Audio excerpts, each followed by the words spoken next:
Chris McGill. Chris, he is commonly known as Hoj. Even his fiance calls him Hoj now. That's the acronym of House of Jordans.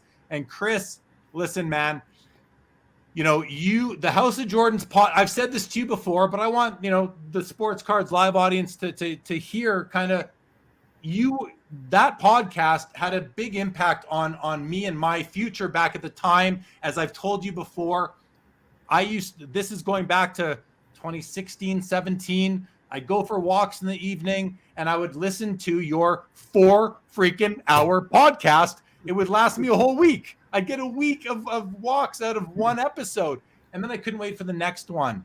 And I remember, Chris, I reached out to you one time because I was listening to your podcast, and you're like, yeah. So we're bidding on these Jordan cards, and all of a sudden there's this new like eBay code that comes up, and some new bidder. Like, I wonder who this guy is. I go, Chris, that's me. That was me. Do you remember that? Of course. I've got so many memories, Jeremy. I don't know how many stories I'm allowed to tell here, but I remember, I was doing a little digging into the Sports Cards Live history, and I remember that second episode with Carvin, the second episode of all time with Carvin. And I just remember this. I knew this show was going to be so different because of the way that your expertise on the hobby was able to interact with the expertise of heavy hitting guests in a way that produced 2, 3, I don't know if you've ever hit 4 hours, but you've hit some long episodes yourself. And then as I was going back through the list, I remember the first time you ever had me on was episode 24. And I remember us saying, oh, we should have done 23. What? But you know what? It was so generous of you, and a symbol of your generosity and benevolence and your willingness to share your platform to help others when you allowed me to come on and talk about this little goofy hobby startup called Card Ladder, and to take serious questions. And we got so much good feedback.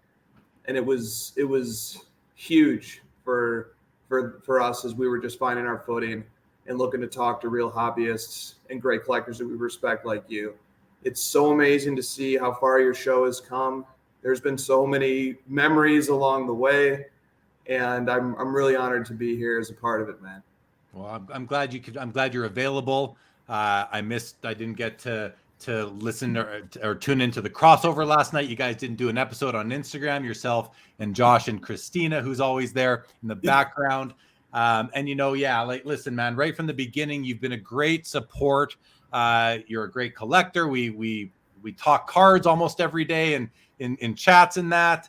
And, yeah, man, like, I thank you for this.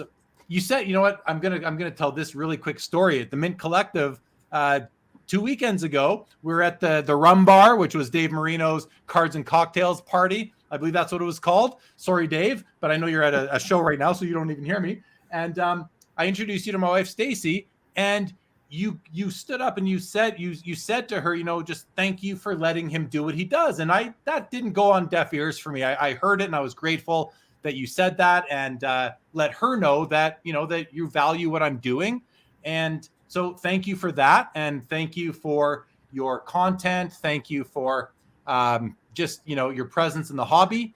And I'm glad that you're able to be here. You've been on the show several times. I love seeing you when I see you at card shows after you've driven across the country for 3 days on end.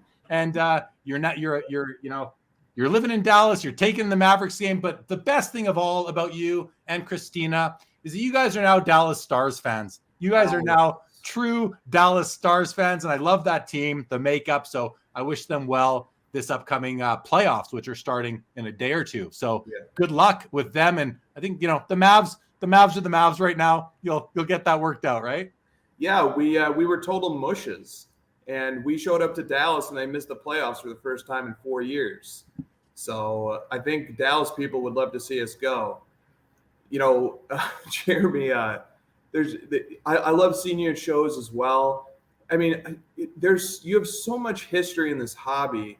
You wear so many hats, whether it's as the host of this show, which is obviously important, and one of the best hats you wear, but you're also an entrepreneur, and you've been involved in helping to do content, and not just content, but content that helps the hobby get itself right. Whether it was those pack outs that you and Carbon talked about on that second episode, to providing communities for hockey collectors to discuss things. And we're not talking about like, 2, 3, 4 years ago. We're talking about 10, 15 years ago that you've been a presence and a staple in this community on so many different levels.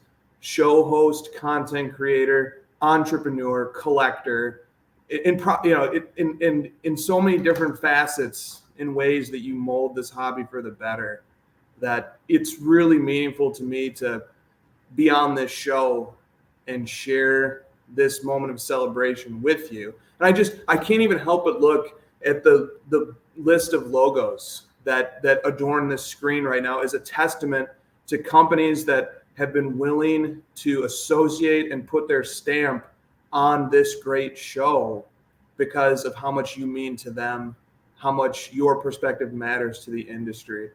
So it's a great honor to be here, my friend. You used to do this amazing impression of the House of Jordans that used to make me laugh every time. We haven't done an episode in like 3 or 4 years now, but it always makes me laugh just thinking about you doing it.